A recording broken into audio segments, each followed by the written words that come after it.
కొమరం భీం ఆసిఫాబాద్ జిల్లా ఏజెన్సీ అట్టుడుకుతోంది. రెండు వర్గాల మధ్య ఘర్షణతో శాంతి భద్రతలు పూర్తిగా అదుపు తప్పాయి. జైనూర్లో వ్యాపార వాణిజ్య సముదాయాలు అగ్నికి ఆహుతయ్యాయి. అలాగే ఇరు వర్గాల వారికి చెందిన ఇళ్లు వాహనాలకు నిప్పంటించారు. దీంతో పరిస్థితులు పూర్తిగా అదుపు తప్పాయి. ఇటు సమాచారం అందుకున్న పోలీసులు ఆందోళనకారులను అడ్డుకునే ప్రయత్నం చేశారు. అయినా అల్లర్లు అదుపులోకి రాకపోవడంతో ప్రత్యేక బలగాలను రంగంలోకి దించారు. మరోవైపు సాధారణ ప్రజలు మాత్రం తీవ్ర భయాందోళనకు గురవుతున్నారు. ఎప్పుడు ఏ గుంపు వచ్చి తమపై పడుతుందో అని ఆందోళన చెందుతున్నారు.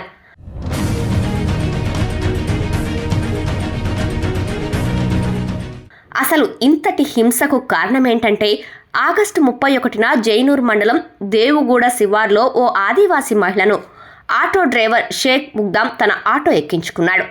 రాఘాపూర్ దాటగానే ఒంటరిగా ఉన్న ఆ మహిళతో అసభ్యకరంగా ప్రవర్తించాడు. అత్యాచారం చేసేందుకు ప్రయత్నించాడు. దీంతో ఆమె కేకలు వేయటంతో ఓ ఇనుప రాడ్డుతో ఆమె ముఖంపై తీవ్రంగా గాయపరిచాడు. దీంతో ఆమె స్పృహ తప్పి పడిపోవటంతో రోడ్డుపై పడేసి ఆటో డ్రైవర్ పారిపోయాడు.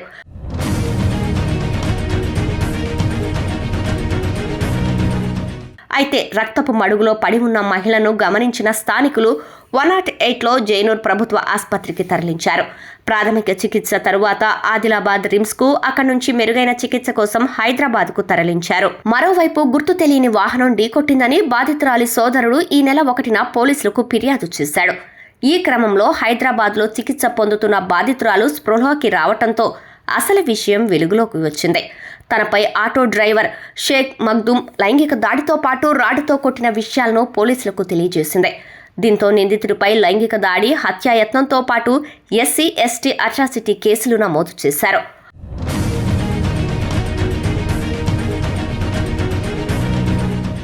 మరోవైపు ఈ దాడిపై తీవ్ర ఆగ్రహం వ్యక్తం చేసిన ఆదివాసులు నిందితుడు షేక్ మగ్దూంను బహిరంగంగా ఉరితీయాలని డిమాండ్ చేస్తూ జైనూర్లో పెద్ద ఎత్తున రాస్తారోకో నిర్వహించారు.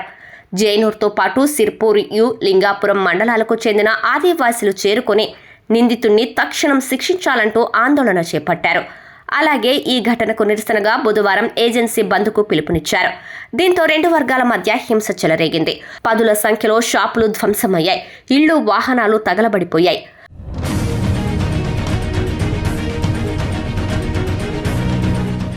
ఆదివాసులో ఇంతటి ఆవేశానికి కారణమేంటి? అసలు ఎక్కడ వచ్చింది సమస్య? వాస్తవానికి ఆదివాసులు ఎప్పుడైనా శాంత స్వభావులే. వారి జీవన విధానమే అందుకు నిదర్శనం. అయితే గత కొన్నేళ్లుగా గిరిజన ప్రాంతాల్లో గిరిజనేతరులు, ముఖ్యంగా ముస్లింల జనాభా పెరుగుతూ వస్తుంది. ఈ క్రమంలో వనవాసీలపై దాడులు పెరుగుతున్నాయి. ఈ ఏడాది మే నెలలో ఆదివాసీ యువకుడైన మర్సికోల లక్ష్మణ్పై ముస్లిం వ్యక్తి దాడి చేయటం తీవ్ర ఉద్రిక్తతకు దారితీసింది. ఈ ఘటన అప్పట్లో రాష్ట్ర వ్యాప్తంగా సంచలనంగా మారింది. ఆ సమయంలో ఆదివాసీలంతా కలిసి తీర్మానం సైతం చేశారు.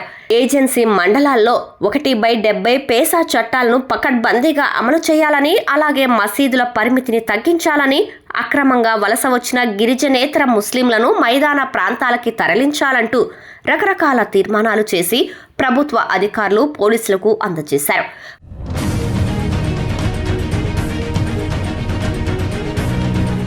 కానీ ఇప్పటికీ ఆదివాసీల డిమాండ్లు కార్యరూపం దాల్చకపోగా దాడులు మరింత పెరుగుతున్నాయి. దీంతోనే గిరిజన మహిళపై అత్యాచార, హత్యాయత్నంపై ఆదివాసీల్లో తీవ్ర నిరసనకు కారణమైంది.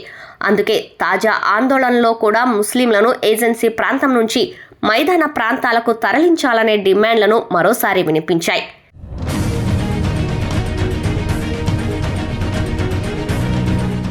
ఇదిలా ఉంటే జైనూర్లో జరుగుతున్న అల్లర్లపై తెలంగాణ డీజీపీ స్పందించారు. పరిస్థితిని అదుపులోకి తెచ్చేందుకు ప్రయత్నిస్తున్నామని, తప్పుడు కథనాలతో రెచ్చగొట్టవద్దని స్పష్టం చేశారు.